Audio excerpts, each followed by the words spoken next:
Okay, bottom of page 644. This is 9.4b. We're going to do some division with exponents. And they give you an example there at the bottom of the page. They write x to the 6th over x to the 4th. And you remember from your work previously that when we divide exponents, it's the same as subtracting them. Just like when we multiply, it's the same as adding them. Division is the same as subtracting, so we get x squared for an answer. But one of the things that will help too, you can also write this as x times x times x times x times x, and x times x times x times x. And we can divide any number over itself as 1. So we don't need that one, that one, that one, or that one, and we end up with x squared as an answer. But rather than write all these, it's easier just to go 6 minus 4 is x squared, and that will be my answer, and it's a lot quicker and easier than writing all the x's out. So, same thing's going to work here if we've got numbers, even instead of like the x. So we have 2 to the 5th and 2 to the 8th.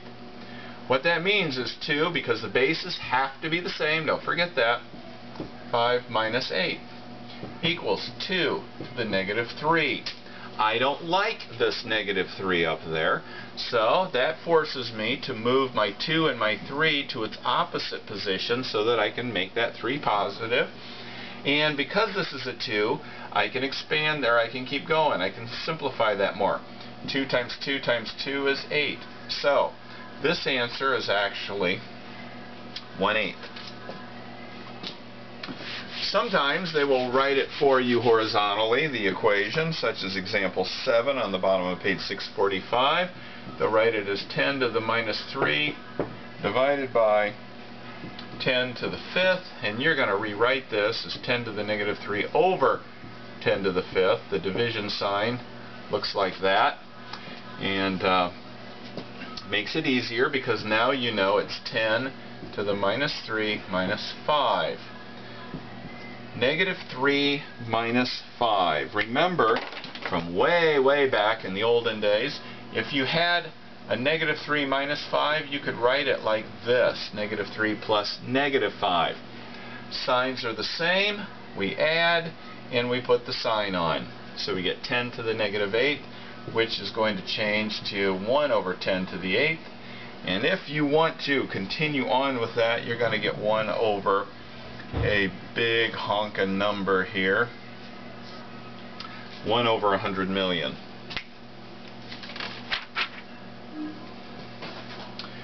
Let's just keep moving here with some of these examples. Page number 646. Let's look at example 9. 3x to the negative 4th. And we're going to multiply that by 5x. Now remember, if there's no exponent here, it's an assumed 1. So in order to multiply these, we can multiply our whole numbers, our coefficients there. And then when we multiply our variables, we have negative 4 plus 1. Because remember, multiplying, you add the exponents there. So we end up with 15x to the negative 3.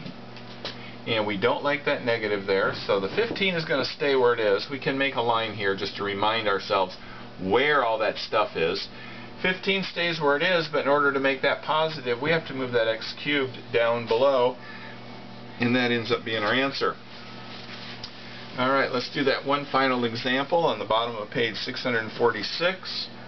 X to the minus 4 times x to the 7th all over x to the minus 2. Now notice this line here, that division line, it is a fraction line, but when there's multiple things up here and multiple things going on down here, you look at it more as a division line. Now division and fraction line, they mean the same thing.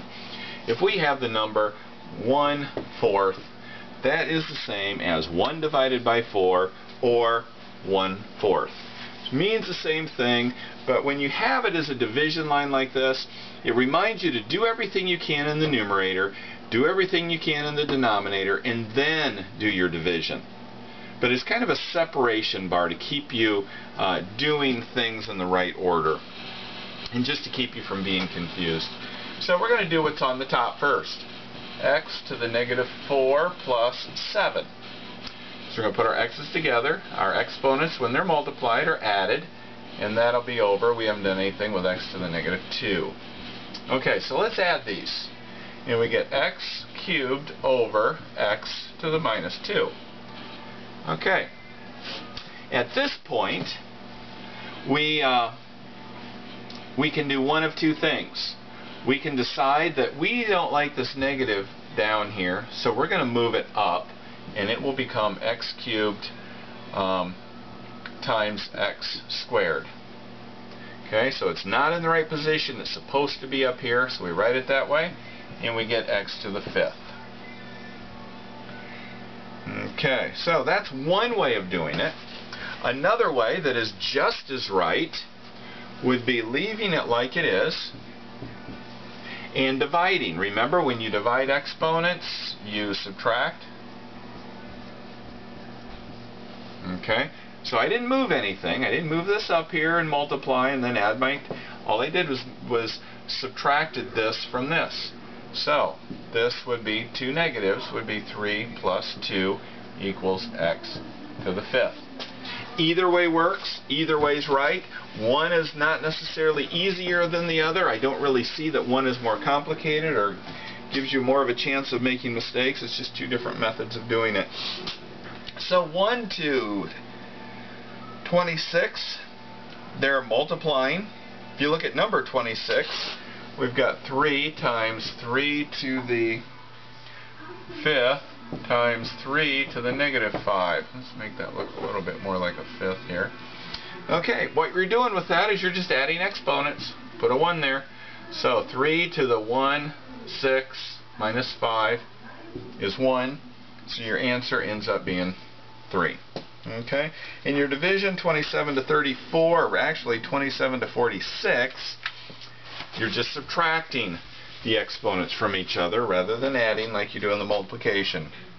When you get to 47 to 58, your 47 to 54, let's look at 54. 6x times 2x to the minus 3 times 3x to the 4th. We're going to multiply our whole numbers there. 12 times 3 is 36. Look at our x's. 1 plus negative 3 plus 4. 1 plus negative 3 is negative 2, plus 4 is 2. That's all there is to that. And let's look at one like number 56. X to the minus 4 times x to the 6th division line over x to the minus 2. We're going to do what's on top first, which means we're going to add our exponents. And that's going to be over negative 2. Whoops, not over negative 2, over x to the negative 2. And we're going to write this then as x to the 2 minus negative 2, or x to the 2 plus 2, which is going to be x to the 4th. And like I said before, if you don't like doing it that way, you could rewrite this as x squared times x squared, because we're going to take this and move it up, and you also get x to the 4th for an answer. So, either way works. That is problem set 9.4.